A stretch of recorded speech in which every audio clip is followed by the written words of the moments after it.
它已经泡服务。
Welcome to this performance of the mass dance and sacred chant from Tashilhunpo Monastery. Tashilhunpo is the seat of the Panchen Lama, the second most important spiritual leader of Tibet, after His Holiness the Dalai Lama. The monastery in Tibet dates from the 15th century, and it was one of Tibet's largest academic centres until 1960, with a population of over 6,000 monks and students. Following the escape into exile of His Holiness the Dalai Lama in 1959 and the ravages of the Cultural Revolution, a few monks were able to escape into India, and in 1972 the monastery was re-established in South India in the Tibetan settlement of Bailakupi. Now home to just over 350 monks, Tashi Lhunpo is once again becoming one of the major centres of Buddhist learning, best known for its religious and artistic tradition of masked dance and sacred music. Shama, the stag and the buffalo. The Lord of Death, Yama, was subdued by Manjushri in the form of Yamantaka, the Death Destroyer. Yama became a Dharmapala, a protector of the sacred texts, and he has 16 disciples, 8 in male form, 8 in female, 2 of which are the stag and the buffalo. The figures represent 2 aspects of truth and are seen as living symbols of a miraculous power able to destroy evil forces in the world. The dance is performed in Tashi Lhunpo Monastery on the 29th day of the 12th month in the Tibetan calendar as part of the preparation for Losar, Tibetan New Year.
Kunrik, all knowing. In Tibetan Buddhism, symbolism plays an important part in the meditation and prayers.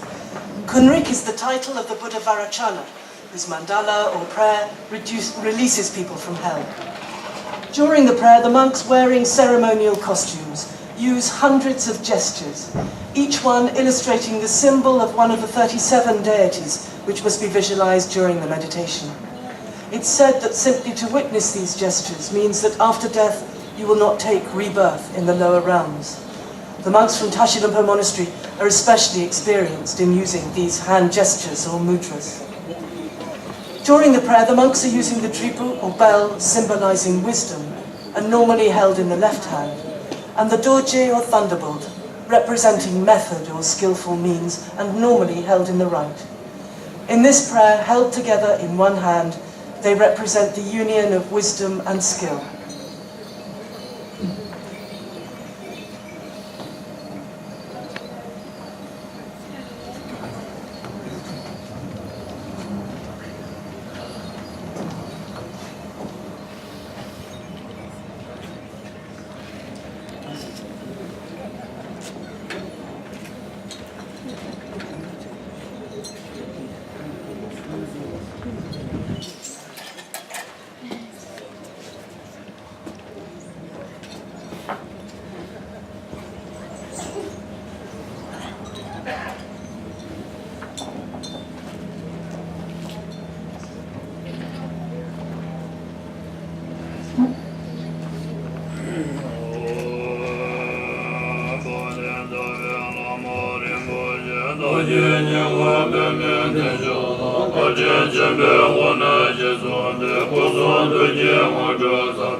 Om Bandaranga, Om Bandasatende, Om Bandaranatra, Om Bandadendare, Om Bandakidune, Om Bandasaya, Om Bandatamahari, Om Bandatishanati, Om Bandayedukura, Om Bandabashama, Om Bandakamaka, Om Bandaracha. Om Bandaya Jaja, Om Bandasidisara, Om Bandalase, Om Bandamalatra, Om Bandakidiyari, Om Bandadidiyaya, Om Bandadibe, Om Bandapishpetara, Om Bandalmikari, Om Bandakidiyaya, Om Bandamushata, Om Bandapasha, Om Bandasamrapa, Om Bandasaya.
Bagni. In Bagni, like the stag and the buffalo, the two figures are disciples of Yamantaka, the destroyer of death. The colours of the masks symbolize different characteristics of the protector deities. White is Shiva, peace, while Dakpo, which is green or black, is wrathfulness, the opposite of peace. As in every Tibetan chant, the idea of impermanence is important, and in Bhakni this is represented by the skull, cup and dagger carried by the monks. The costumes help the dancers to visualize the beautiful clothes worn by the gods and to imagine themselves transformed into those deities.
Inside Tibet, it's now not possible for the monks to practice their religion freely, and even to see them taking part in taxel or dialectical debate is very rare, in spite of it forming a basic part of the training, especially in the Galuk or Yellow Hat tradition. In Tashilumpo Monastery in exile, debates take place every morning and evening in the main debate hall in the monastery, and even the youngest of the monks take part. Sitting on the ground, facing his opponents, one monk defends the proposition, and while standing, the others offer arguments against him, drawing on their deep knowledge of the scriptures. The discussion brings them closer to an understanding of the philosophical meaning of Buddhist concepts. The art of debate has its own symbolism with specific gestures. For instance, pressing the hand down